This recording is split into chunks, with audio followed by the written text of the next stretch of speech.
I'm fucking. It's like I'm trying to rev. 2, 1. I'm trying to rev myself back up, man. We've just done a fucking hard hitting Maxwell trial and mandates little fucking quick 40 minutes, man. And it's heavy shit. It's heavy shit. Hard, man. It's like, because I'm back in the trenches. I'm back in the fucking trenches of this shit. So I'm trying to, it's hard sometimes. It was kind of good to take a little bit of a mental break, I think, after last year, and when shit was just kind of plateauing with everything before vaccines had become a thing. Yep. But look, we're here again.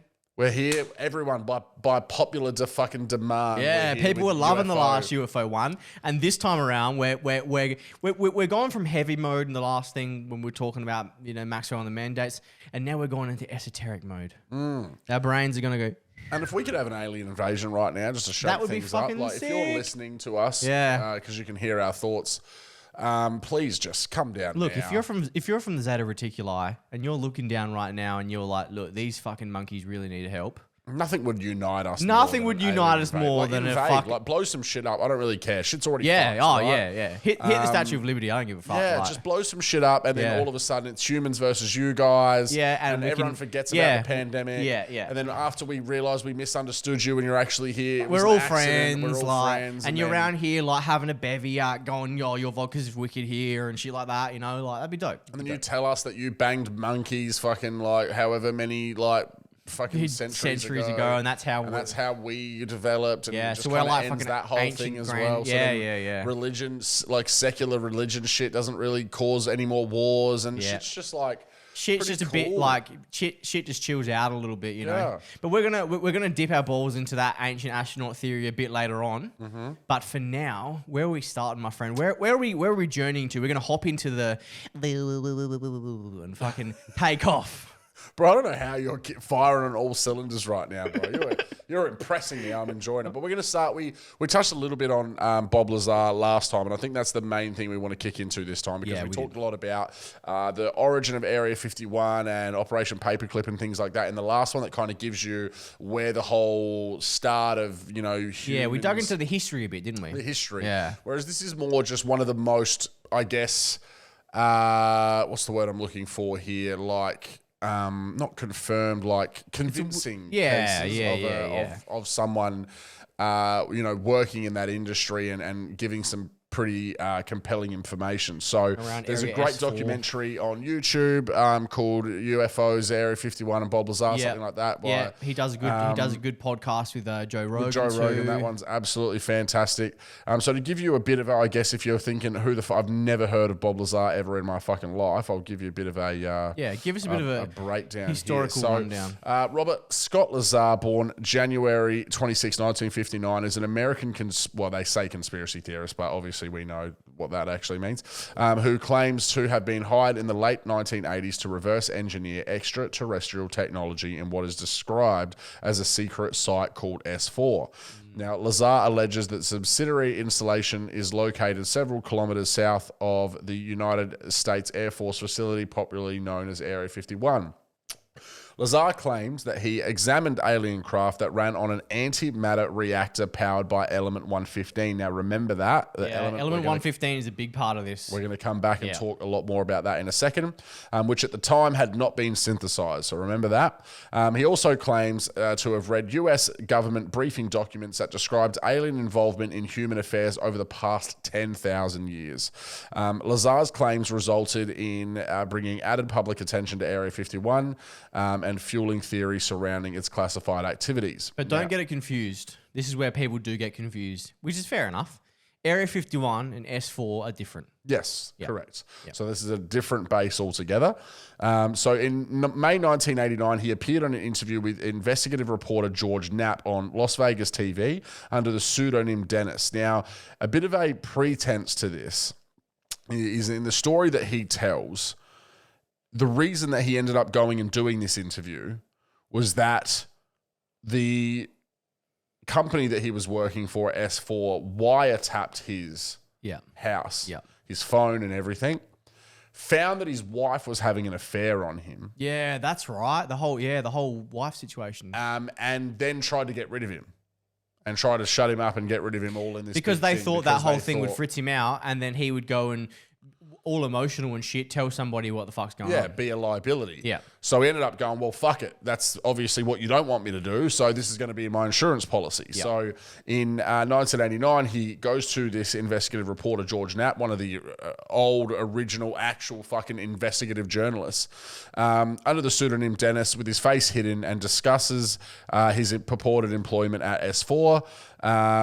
He claims that said facility was adjacent to Papoose Lake, which is located south of the main Area 51 facility at Groom Lake. He claimed that the site consisted of concealed aircraft hangars built into a mountainside. Lazar said that his job was to help with the reverse engineering of one of 9 flying saucers, which he alleged were extraterrestrial in origin. He claims that one of the flying saucers was manufactured out of metallic substance similar to stainless steel, but it was different than any type of material that existed. So one of the big things that I remember him talking about was that this substance was like malleable. You could scrunch it up like alfoil. Yeah, I remember him saying it was like alfoil.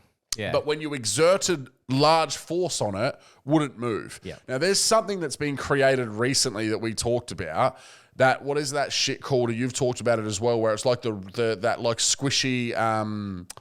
It's like a blob of stuff. You're talking about kinetic sand? Is that what it, where you push on it and it's squishy, but then if you smash it, it's rock solid?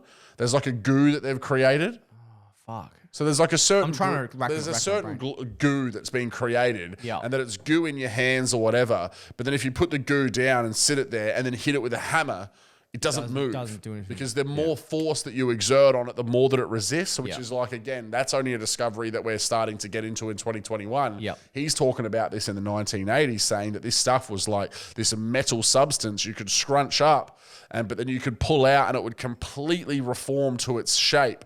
Yeah, that's right. I had memory, didn't it? Yeah. And that this entire craft was made out of this stuff, but there was no joins. There was no weld. There was no anything. It was just coated in this like stuff that 3D could be printed moved, but then would return, like memory metal, Yep. Would return to its shape. And again, also had ridiculous heat properties too. Yeah. Like you could put it near the sun and it wouldn't fucking... Yeah.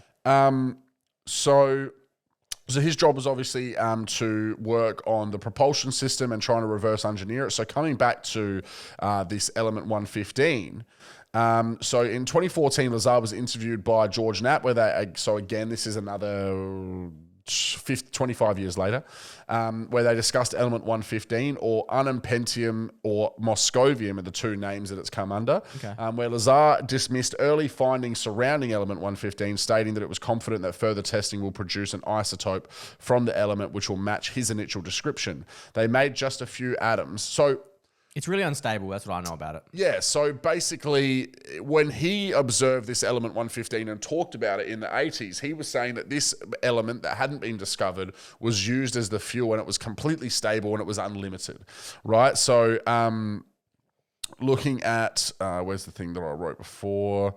What they have ended up then discovering in 2003, which is this Moscovian or whatever it is, very unstable and has a half-life of only... It was like nanoseconds, wasn't it? Yeah, so that says 0.65 of a second. Yeah.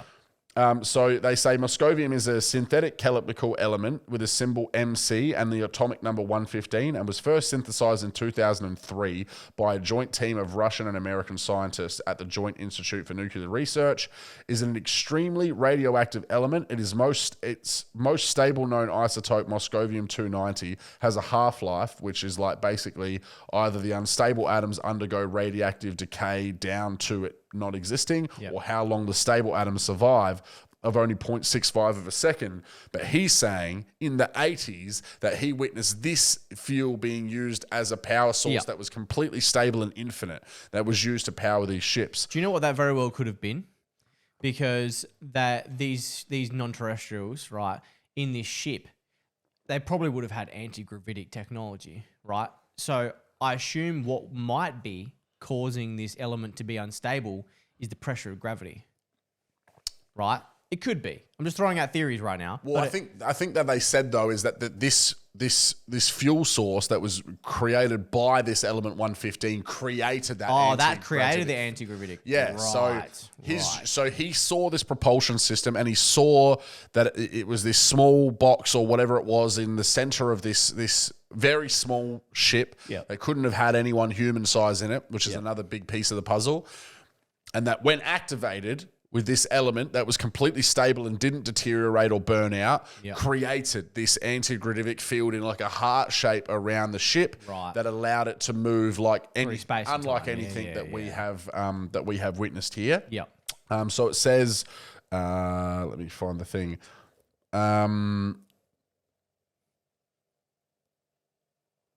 So Lazar told Knapp, who was ridiculed because of his sensational claim, states that he worked in the past at Area 51, where top secret projects are being developed. Interestingly, on several occasions, he was subjected to a polygraph. The testing confirmed that his statements regarding the secret research facilities and alien technology present inside some of the most infamous bases in the United States. So he's passed lie detector tests. Yeah, not just one. Multiple, because that's the way that they kept thinking that they were going to debunk him, was subjecting him to polygraph. And then they still say, oh, well, some people just know how to beat it. But it's like, fuck, dude. Like, this guy has gone out and told, like, he's achieved nothing. He says it on Rogan. He's like, sometimes I wish I never talked about it. Because he's like, this is just my life now. I was trying to justify why I've said it. I lost my wife. Like, all because she was fucking cheating on me, which is why they tried to push me out of this thing. And then I was worried that they were going to off me because of what I knew already. And they thought I was unstable. So I tried to say this is an insurance policy. Like, what have I gained out of this, really? Yeah, other than extra complexity to his life, really. Yeah. Isn't it? So he says, shit, where did that go?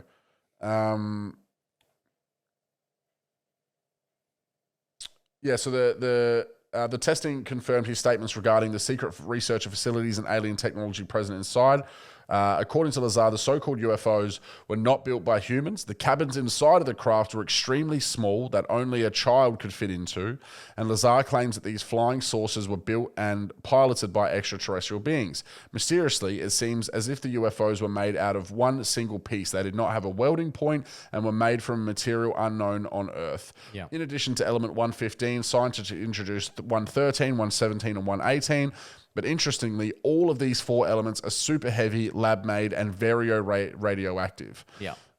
So, you know, it's an incredibly compelling story about, you know, something that we know that there's these bases that aren't Area 51. Yeah. Area 51 is like that whole, you know, what's the way I can think about it, where they like give you the thing to focus on, like the sleight of hand type stuff, where they're like, you know, you focus on that, but they don't want you looking at Dulce. They don't want you looking at any of these other, you know, Fort Lauderdale, I think it's called, like any of these other real like crazy. Yeah. Because if you look into Dulce Bay, like the Dulce base, crazy shit. Like there's like aliens experimenting on humans and shit, like human hybrids and shit, like crazy shit. Like whether you want to believe that or not, but like that's when they start getting. They'd rather you looking at something that happened in the 1940s, right, in the middle of a desert, right, than possibly looking and finding out, even if it's not true, even thinking about them working with aliens to do genetic experiments on humans and shit. You know, like. And so the crazy thing as well is that he thinks that these were archaeological finds, these ships that they've got. Yeah. So that means that they weren't just like, you know, these aliens flew into Area 51, like, hey guys, you got a parking space out the back. We just want to, like, they dug these crafts up, and then in activating these crafts were able to find that they had, and that's the thing, there's no control panels, there's no anything, like there's just this pylon in the middle of a small ship. Yep. And then they've been able to discover how that gets activated. And then even then, they've not been able to, he said they were never able to figure out how to reverse engineer it. So many people died trying to hit it with fucking hammers and do all of these things to try and break it open that just set off a reaction or whatever and killed the people that were working on it. He said, you know, and it was so compartmentalized. His job was just that propulsion system. Yeah. So that everyone else's jobs were about what's this material that they're made out of, blah, blah, blah, blah, blah. Well, I heard from whistleblowers, right, and you can look into a whole bunch of like stuff like this if you dig deep enough on the old interwebs. But like, there's one in particular, right, and we'll do, like we're doing one, like a bit of chat about Bob Lazar now, we'll do one on William Tompkins. Yeah. Another time. Yeah. But like, I think he was the one that mentioned about how a lot of these craft have a consciousness interface. So there's no controls, there's no buttons, there's no fucking nothing. It's just a seat, and you sit there, and it's controlled by your consciousness. So it's almost like the ship talks to you. Yeah. Yeah. And that's where if you start looking at this whole, what's the Elon Musk fucking... Oh, the neural net. Neural net. Like, that's exactly what that kind of shit is about talking about, is about being able to link interface technology into your brain. Yep. So imagine the most advanced form of that, where it doesn't require any physical jacking in, and it's just you sit there and go, hey, you know, with your brain fucking waves, fly this shit. He also talks about the craft one of the big things is that there's a couple of other people, and I've lost some of my notes, so I can't give you the names that I had saved of them. But there's a couple of other people that have come out, because one of the things that he started doing was taking his friends out, because they knew they did test flights on every third Wednesday or whatever. Yeah. They would run one of these things for a test flight. So he started taking the people out that he knew, being like, look, I'm telling you all this crazy shit. I'll show you one flying. Yeah. And so there were other people that have come out and said, yeah, I was out there with him and I saw some of these test flights that they were doing. So there's a fair bit of compelling evidence to say that, you know, this person was actually, you know, a part of it. And the other thing was he talked about how he previously worked on Los Alamos, which is where they built the first atomic bomb. Yep. And he was able to give like a full description of the layout of that building.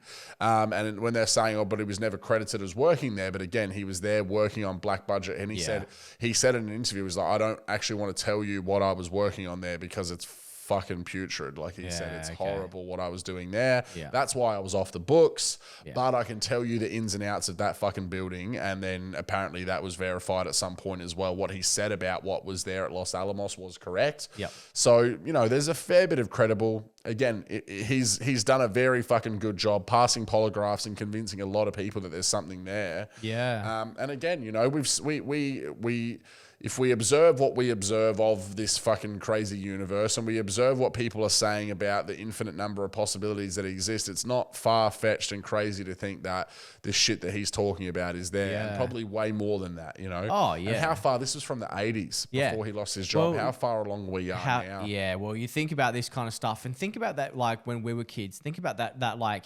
technology ramp. Basically. Yeah. So like in the early 90s, I remember TVs and stuff like that, you know, but basically like from the age of like 7 or 8, it was just like, whoom, like computers and big TVs and fucking, then eventually phones and like crazy cameras. And it all just came up like really quick. Do you know what I mean? And a lot of these people, like these whistleblowers and shit, that they reckon, they seem to think that we're 100 years behind. So what they actually have, we're 100 years behind. Yeah. But because of that same technology ramp, right, we're actually 1,000 years behind. So if you can imagine that technology ramp in the 90s, right, what they might, supposedly some of the technologies that they could reverse engineer was Bluetooth, LEDs, and fiber optics. That were some of the things that they supposedly were alien technologies, and they managed to like reverse engineer them, right? But imagine that gap now. So in the late 90s, early 2000s, and we saw that real big steep technological adoption curve, right? If these whistleblowers are saying it's technically 100 years, but because of, if you account for that kind of like curve, it's like 1,000 years, you'd have all kinds of crazy shit. There's whistleblowers saying that there's like glass pads. So they're essentially like iPads, but they're completely see-through. They're like glass and they can bend. And you can you can do all kinds of stuff with them. You can't break them, you know what I mean? But they like, there's holograms, you know. I mean, there's holograms now. You saw that hologram with fucking Michael Jackson and Tupac and all that shit. But like actual holograms. Yeah. Like actually, like, you know, you're not like $1 million worth of lights and setup and shit. Like they can actually do it. Yeah. You know what I mean?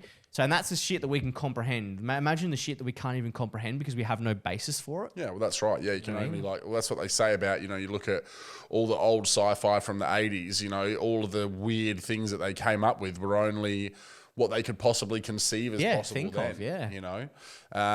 So yeah, it's a very interesting story, and it kind of ties into the last little bit that I've got here about Commander David Fravor, who basically, so there's been a lot of things coming out talking about the Navy and whatever, like declassifying some of their like sightings that they'd kept under wraps for a long time. A lot of that stuff is being declassified. So Commander David Fravor saw a Tic Tac. So different. That's right. He's a Tic Tac guy. He's a Tic Tac guy. Yeah. So a lot of what Bob Lazar says about the ships that he saw, one of them is this Tic Tac, but a lot of them were more your classic flying saucer like sightings. Where he mentioned that are a lot more like that disc. But that he also said that the way that he sees them fly is that the disc actually goes up on its belly and moves forward. Right. So it goes like, instead of flying along like that, it goes, it when it actually takes off, that's how it sits. Then it goes 90 degrees and then moves forward. But this Tic Tac is like, like a Tic Tac that he saw. So, which Bob confirmed was the sports model of the ships that he stated S4 was holding. On 60 Minutes, correspondent Bill Whitaker reported an unidentified aerial phenomena, or UAPs, more commonly known as UFOs. Whitaker interviewed two former Navy pilots, Commander David Fravor and Lieutenant Commander Alex Dietrich, who said they witnessed something unsettling and unexplainable while flying over the Pacific Ocean in November 2004. So again, nearly 20 years after what Bob Lazar talks about. Fravor is a graduate of the Top Gun Naval Flight Program. He was a commander of the FA-18F squadron of the USS Nimitz at the time of the encounter. Dietrich, a former FA-18F pilot, has never before spoken publicly about what she saw that day. It was unidentified, and that's why it was unsettling to us, because we weren't expecting it. We couldn't classify it. On November 14th, 2004, Fravor and Dietrich were training with the Nimitz Carrier Strike Group about 100 miles southwest of San Diego. Unbeknownst to them, advanced radar on a ship that was a part of their training group, the USS Princeton, had been detecting what operators call multiple anomalous aerial vehicles over the horizon, descending 80,000 feet in less than a second. 80,000 feet in less than a second. Fucking mind. You can't even, so even at terminal velocity, right, which is maximum force that gravity can send a human being, like if you jump out of a ship, you reach terminal velocity, or a plane, you reach terminal velocity. That would be multiple times faster than terminal velocity. So that means that it was propelled fast and is able to then stop, turn, whatever, in those kind of... During their training exercise, Fravor and Dietrich, each with weapon system officer in the backseat of their FA-18F, said they were diverted to investigate the anomalous object. They say that first they found an area rolling white water that the size of a Boeing 737, and then they saw something strange above the water. Quote, we saw this little white tic-tac looking object, and it was just kind of moving above the white water area, Fravor recounted. No predictable movement or predictable trajectory, said Dietrich.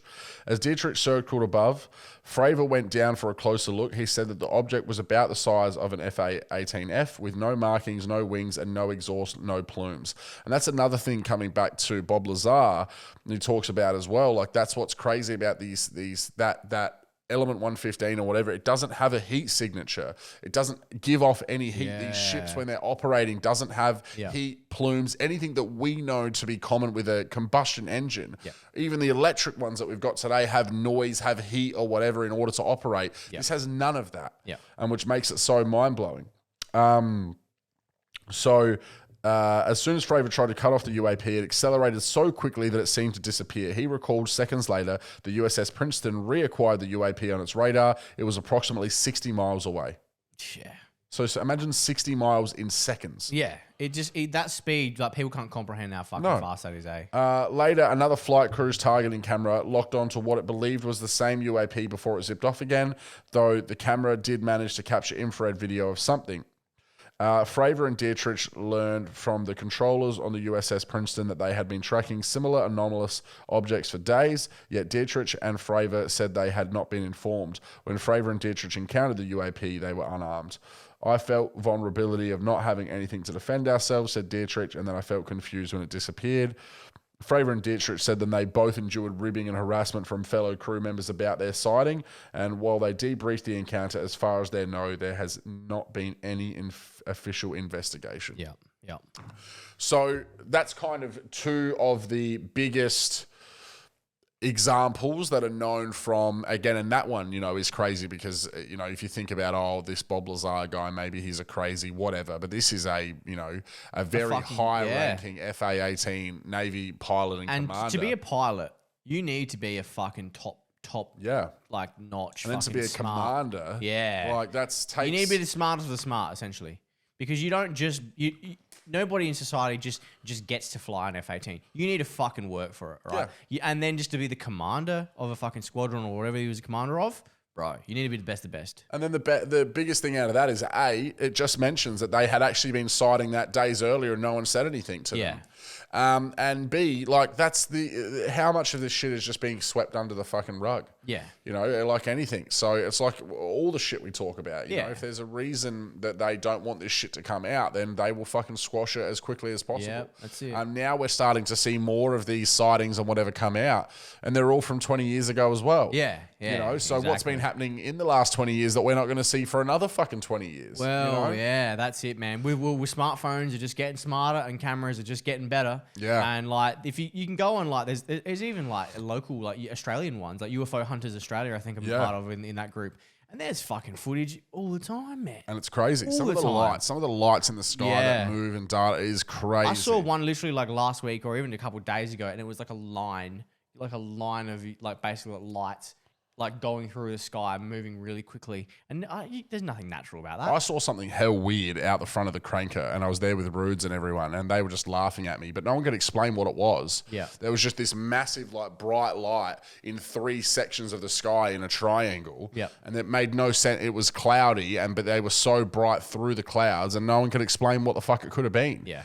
And then when I was getting so excited about it because I felt like I was genuinely seeing something, and everyone was just fucking making me feel like a dickhead. And again, I had no idea what it was that I was seeing. Yeah, but not everyone has the capacity to think about these kind of things. No, of course. But it's just, that's exactly it. I feel like I actually did witness something. Yeah, fucking oath. Fucking oath, dude. Fuck knows, probably easily explainable as a lot may be. Yeah. But there's enough reason, like anything, to be asking fucking questions. Exactly. At least this one, people are a little bit more intrigued or open to it, because it doesn't shatter their worldview.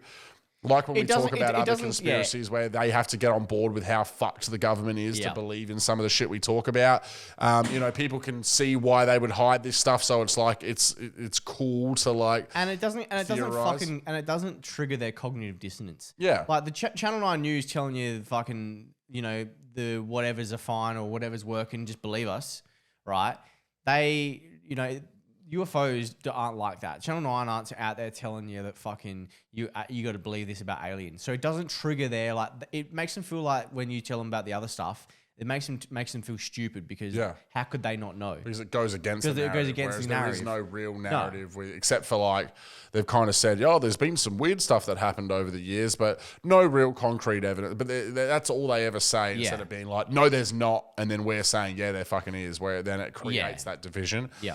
But that's the end of my little section there. So fire us into, let's get ancient in this bitch. We're going to get ancient, yeah. We're going to throw back, because this is one of the things that I've always really been fascinated by, the Ancient Astronaut Theory. So the whole theory that essentially extraterrestrial visitors have come down to Earth in the distant past, intentionally or not, right, and shaped us.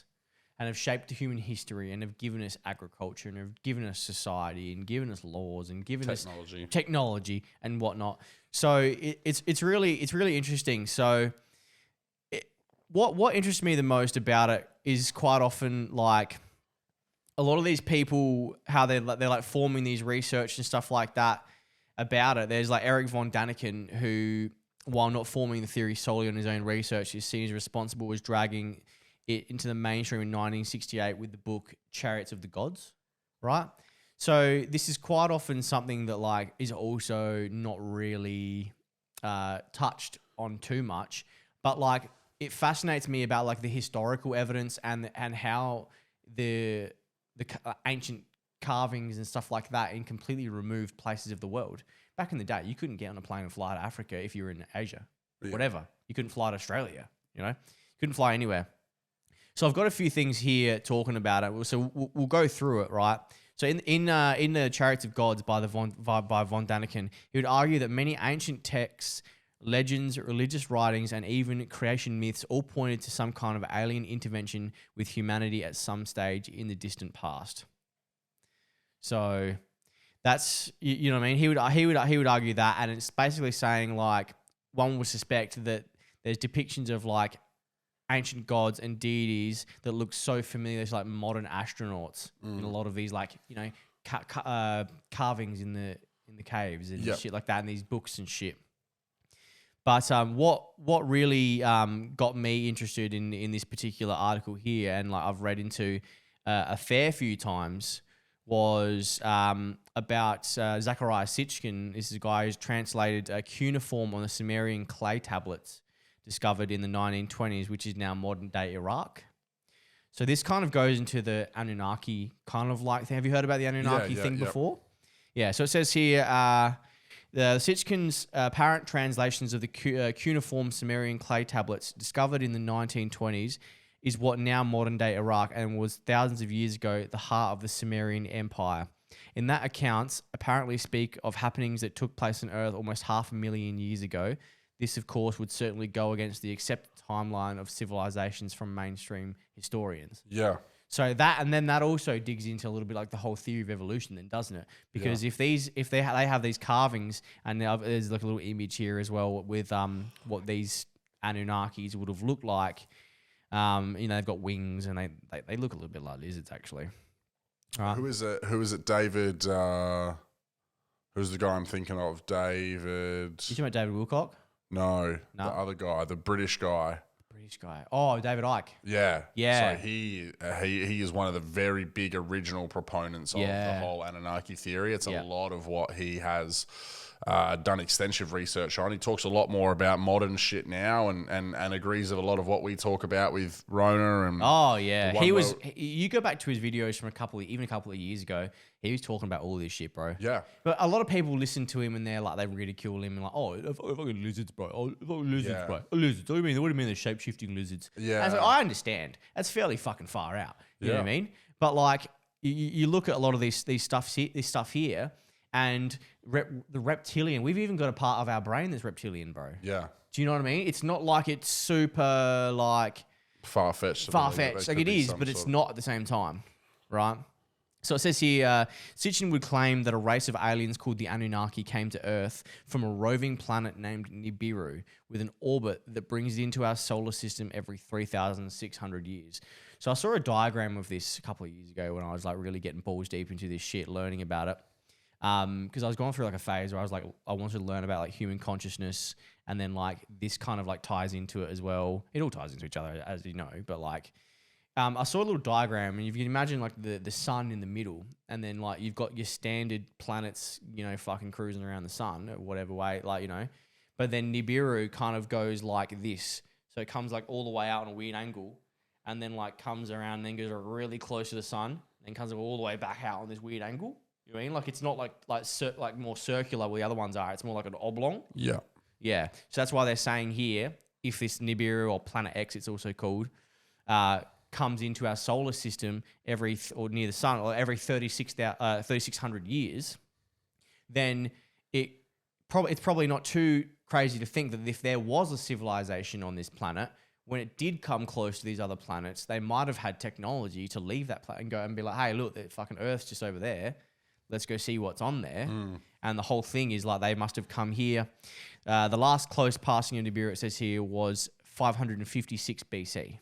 Yeah, wow. Not so that 2,500 years ago. With the next one due around the year 2900. So another 800 and something years. Yeah. 900 and something years. Right? So it's super interesting that these like clay tablets have this kind of like translation on it. Yeah. You know, and they're talking about this. So according to Sitchin's translations, around 450,000 years ago, the hunt for gold brought the Anunnaki to the Earth in the first place. So although this was not the way that we might perceive gold today in the modern world, the Anunnaki's use for gold was much more technical as opposed to a status symbol. We should perhaps consider that today gold is used in electronics and is a great conductor. In terms of space travel, it's almost an ideal material to possess and work with. So what could have happened, essentially, right, is they think that this planet has come, this Nibiru planet has come around and come close to Earth, right? These beings have come down and they've gone, there could be gold here, right? They've seen a fucking race of like undeveloped Neanderthal monkey looking things that were the most highly developed and like, you know, best candidates at the time, right? And then they've used their advanced technology to manipulate the DNA, which what a lot of these whistleblowers and a lot of this stuff will lead to is that, you know, we're quite often considered like a hybrid kind of race. We've got a lot of different DNA, you know, like... Yeah, well, if you look at us compared to any other animal on this planet, we're so again, fucking far behind. So, like, no other animal even has fucking, like, laws. There's no, you know what I mean? Like, it's not... It's, some of the most basic things, you know? So, it basically says here about this apparent mission from, you know, Nibiru to Earth to mine the gold for whatever the reason was led by two brothers, a scientist Enki and a military leader who had ultimate rule called Enlil. So in these tablets, in this Sumerian translation, it talks about the story of Enki and Enlil and stuff like that. And they would demand that Enki create a worker race to take over these mining missions. So Enlil must have been like the leader or whatever, and his brother Enki was the scientist. So that's where the whole DNA manipulation has come in, and they found like the best kind of like fucking species, and they've gone and manipulated that. It says here, after several failed attempts, Enki would create such a worker, perhaps the basis for the Adam in the biblical stories. You know, the whole Adam and Eve thing? Yep. Again, these encounters were mirrored in the Zulu legends of the region as well. They claim that the first people were a slave race created by the Anunnaki. Then, so like it goes... Basically, like this article here just goes into a little bit about just to demonstrate how far advanced the ancient Sumer was, part of southern Mesopotamia, now modern-day Iraq. They had things such as law, courts, education, medicine, science, agriculture, harvesting, the purchasing of goods, and even marriage. Yeah, wow. So this was 6,000 years ago. Now, I don't really know what the accepted timeline for our growth is. Like, I don't like, you know, like what is like the mainstream Western science view on our theory of evolution?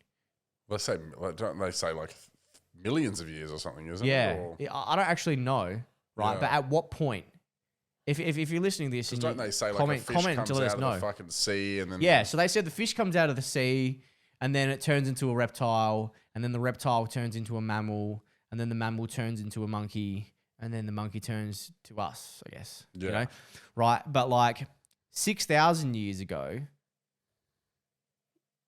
you know, like, I guess I don't know, so I can't sit here and fucking make assumptions, but like that sounds like a long time ago. That sounds like before there would have been marriage and science and agriculture and... Absolutely. Do you know what I mean? Like... If we're talking like biblical here, Jesus Christ was what, 2,021 years ago? Yeah. Right? Then how advanced were they then, right? So then have 4,000 years before that. Do you know what I mean? Yeah. Yeah. It's quite strange, isn't it? But like, it's what also makes like this even stranger, and like I don't think it like really gives any credence. It could possibly give credence, but to some people like us. But like, in the wake of the invasion in Iraq in 2003, in the Museum of Baghdad, where much of these ancient relics and clay tablets were stored, was plundered and robbed of nearly all of its content.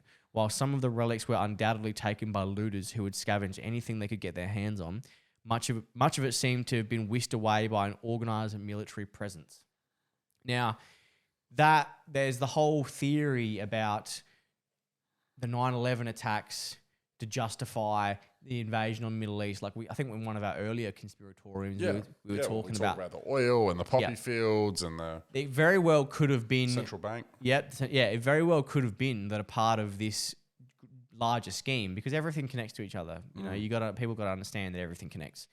It very well could have been, all right, they're like, we need to go to Iraq and get these clay tablets and take them away and get them out of fucking sight, right? Because we don't want this shit coming out. Yeah, that's crazy, isn't it? Right? You know, but they were also like, let's get the oil while we're there. Let's get the poppy fields while we're there. You know, let's have regime change. It's all one giant plan. Destabilize this fucking economy so no one's going to believe anything that they come out with anyway. And we've taken all the evidence that they could have possibly come out with. And we're also, you know, doing things to benefit our pockets at the moment, like taking all of this poppy for our opiate-addicted race and the oil for everything as well. And we're going to put a central bank in here to make sure that our Fed it propagates the financial system that they want to make. Absolutely. So it says here the other relics have since completely vanished. In particular, the clay tablets that held information dating back to thousands and thousands of years. So it's very interesting that somebody like Zecharia Sitchin has been able to fucking get the time and with these tablets, and just the fact that he knows how to read Sumer. You know what I mean? That's crazy, bro. Yeah. You know what I mean? That's nuts.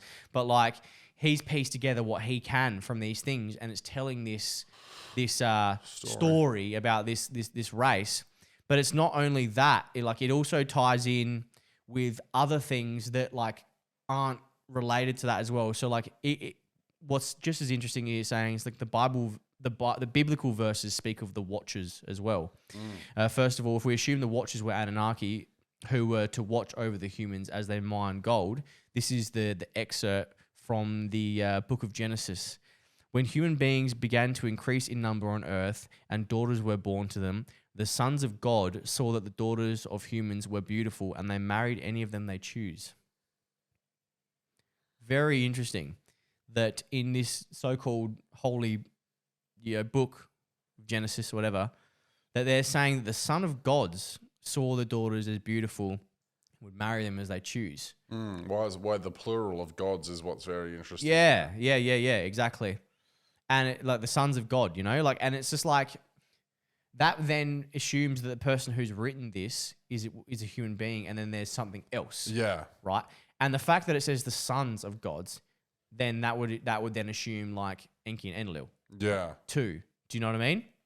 So yeah, it's quite crazy, you know. And then you look at a few of these other things here. Let's see. Whatever the truth of the Anunnaki, whether they are indeed real or whether they are shape-shifting reptilian entities or whatever, something more similar to how we look today, might such notions as the Ancient Astronaut Theory begin to explain parts of evolution that have so far evaded us, and perhaps like the missing link. For example, in terms of human beings, they essentially appeared out of nowhere with dramatically increased brain power, almost as if they are a product of intelligent design. Kind of like what we've been saying. Yeah. You know?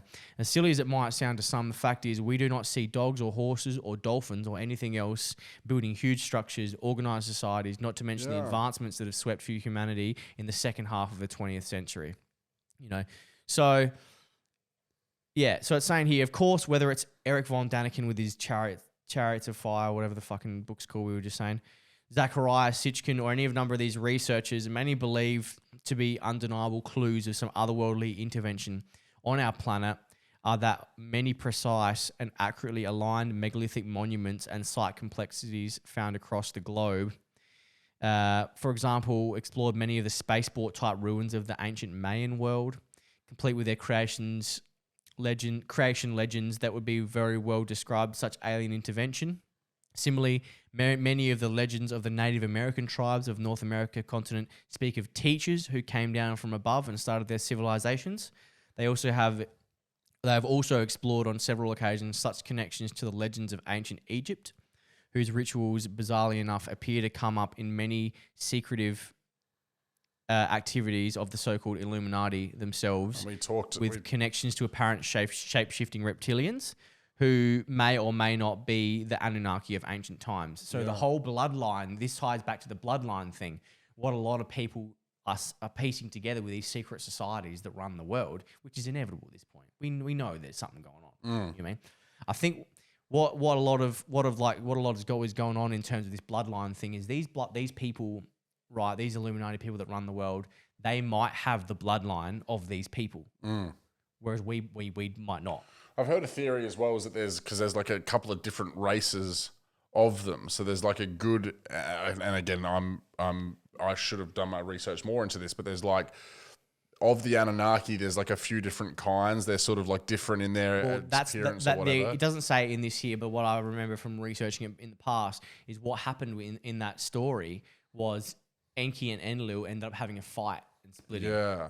Yeah. Yeah. Yeah. And so the ones that are here now, so like the good ones are the ones that apparently protect us externally from everything outside that wants to come in. Yeah. But then the ones that are left here now are the ones that are the direct fucking bloodlines. corrupt and whatever else. Yep. Very crazy theory, but a fucking interesting and that's one. where David Icke is saying, all right, so if we're looking at all these ancient tablets, carvings, and talking about these Anunnakis that have reptilian features, right? Yep. And then you look at these elites in our society, and there's information or there's testimony that they're of reptilian descent, or they can shapeshift into a reptilian body, or whatever, they act like fucking reptiles, and that's how this all ties in, like it starts all the way in that history, and then that bloodline is continued, but it's continued as like royal bloodline. You know what I mean? Yeah. And now today, it's like the other half of it is like diluted and with other bits and pieces and whatnot. But saying from the Nazca lines to Stonehenge and the creation myths and legends from the Far East and the mysterious but enchanting history of China, all have connections to unknown technologically advanced civilizations. Where might have that civilization come from? And that also goes into a little bit about the whole Vimana thing with the ancient India. Do you know about the Vimanas? No. So like in ancient India, there's also talk about these flying ships, I guess you want to call them. I don't know what they refer to them as. Yeah. But they called them the Vimanas, and they were these things in the sky, and there was full like legends about them and all the Indian stuff as well. So this isn't just modern day Iraq, right? That's kind of where they think that it started with the whole like Anunnaki thing. But they might have, gone there, landed there, and then they've gone over to the Native Americans and they've landed there, and they've gone to China and they've landed there, and there's even I even saw something about the Aboriginals down here, the indigenous when they're in the middle of Australia. There's like a carved painting of shit of similar thing, like an astronaut looking thing. Yeah, I have heard something along the lines of that before as well. So, might it be possible that these survivors of the world before the deluge, with their technology, intellect, and acquired wisdom, were seen as gods to the pockets of survivors, most likely strewn across the world and cut off from each other? Legends and myths all speak of the same white-cloaked beings with beards who came across the waters from above and taught mankind the need for social order, family, cultivation, agriculture, and forbid such actions as murder, rape, and cannibalism. So yeah, and it's basically just hard. It's got like this article's got a few like pictures here from different caves and the tablets and whatnot. So it's very interesting. That ties back into, let's say, that the Bob Lazar thing about them being archaeological finds. Exactly. Ties into those ships that they've uncovered and have been working on could have been the ships of the Anunnaki that crashed here however fucking long ago that they've dug up now and kept under wraps. Yeah. So to try and put this in a bit of like a wider context here, essentially it's like they've got there's this planet that's in our solar system, but it's not like, how we can look out and we can see Venus because we're in the same kind of like vicinity. Yeah. It's not in the same vicinity. It's on a completely different like orbit, right? Only comes around every couple of thousand years. 450,000 years ago, this race came to Earth because they needed some gold. That's the story. Who knows why they came here? They come here, right? Two brothers have had a fight. One of the brothers is the scientist who's manipulated the species on Earth, the most intelligent species already on Earth, to become more intelligent. He's then gone against his ruling brother and said, all right, nah, fuck you kind of thing. I don't want to kill these, like they're my creation.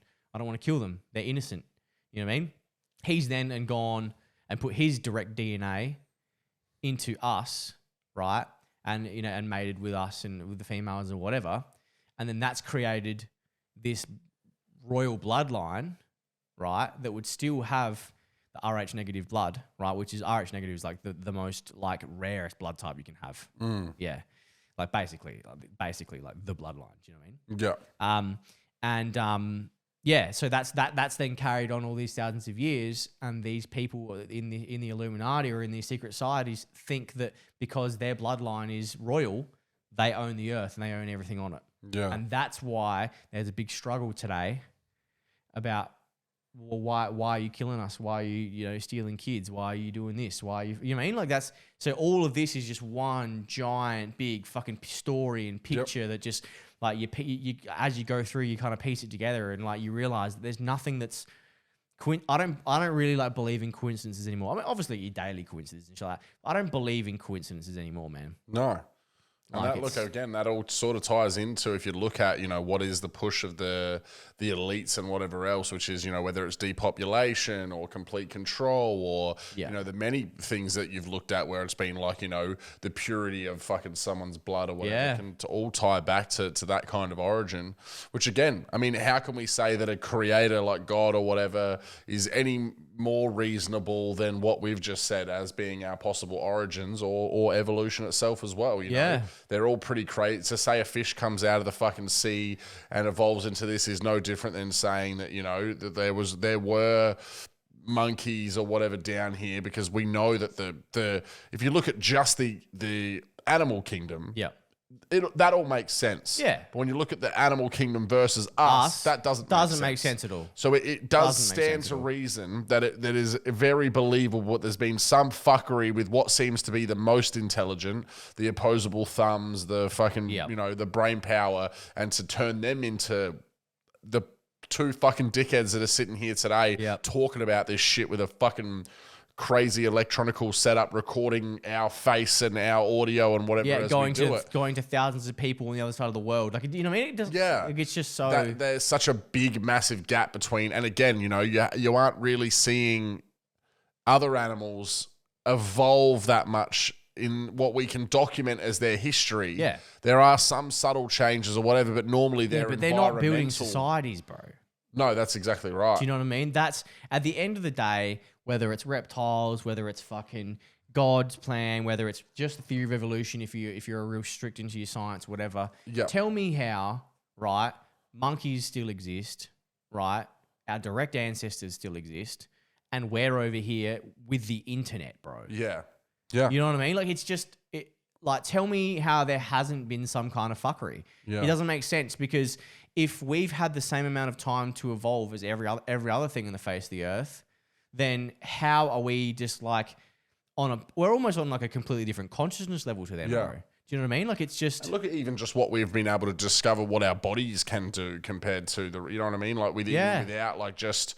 we're able to find things that we do to make ourselves massive or stronger or be able to bend in certain ways. Or heal ourselves faster. Or heal or whatever. Like, there's just so much stuff that we've done to evolve further as a result in a shorter amount of time as well, which doesn't seem to be happening with any of these other things. No. So, well, to bring it full circle again, I just fucking hope that we get some visitation fucking or something soon, man. Look, if you're an extraterrestrial and you're listening to the Wormholes podcast right now, make sure you slap subscribe on YouTube because... Buy some merch because you've obviously got gold. Yeah, they got space cash. You know, South Lake episode where they fight over the space cash. And just come down and shake shit up, man. Yeah, look, you know what? If there was a non-terrestrial invasion right now, nothing can... Like, I don't know if she can really get that much more crazy, can it? No, really. Like, I wouldn't be surprised. I'd be like, fuck yeah. Yeah, I'll chuck a sickie just first of all. Chuck a sickie. I think that if fucking there was an alien invasion, people wouldn't be going to work, bro. No, probably not. I definitely wouldn't be. There'd be someone. It'd be the one getting... He'd be like, no, I've got my 4th booster shot today. No, I've got my 8th shot lined up today. I need to go in there and get it fucking signed up. I don't care about the fucking... What are they called? The Manuraki? What was it? Oh, I don't know. They all look like lizards to me. Yeah. Anyway, jab me up. Anyway, fucking... All right, brother. Well, that was a good episode. That was fucking... I'm knackered, man, after going hard in the paint. Finding that energy to come through. I'm fucking just getting over... Probably COVID. Who fucking knows? Who knows? At this point in time. So I'm pretty fucking wrapped with that. This one's going to be on all the platforms. The last one, if you're like, what do you mean last one? Fucking go to Rumble and search for Wormholes because we did something. Apple Music. We did something heckers and it's not we had on to hit hard. YouTube. We had to hit hard. Make sure you fucking smash subscribe. go and grab some fucking merch. You won't get it Yeah. before Christmas now, but you'll spend your Christmas money on some merch. It helps us keep going. Yeah, we would really appreciate it. We really would. The way we're about to level up the podcast again, and the way we're doing that is from fucking Christmas presents, right? Because we don't have the cash flow coming through to be able to level up. But if you want us to keep going, if you want us to grow, be able to bring you more of this, be able to have the time to do it, and not have to spend our own money on trying to make it as awesome as it is, please grab a fucking shirt. Grab my BSB account number. Yeah. But just the fact that you're listening right now, we really appreciate it. And then the next week or two, we're going to be doing, basically the next episodes we've got planned are the Christmas live stream and the end of the year wrap up, and then that's it for 2021 for Wormholes. Beautiful. So we're gonna drop these ones and then get ready for the Christmas live stream, and then we're gonna do the Christmas wrap up. We're gonna go the New Year's wrap up. We're gonna go over some of our favorite moments from the year. We're gonna go over our favorite albums of the top 3 albums of the year, favorite song of the year, and anything about this year that really stood out. Yeah, maybe a nice positive wrap on the year. Yeah, there'll be no negativity. Nah, it'll be all like top albums, top this, top movies, top whatever, like just the best episodes, whatever. So yeah, sounds good to me, brother. Well, thank you for another sensational fucking episode, and we'll see you all very soon. See you next time.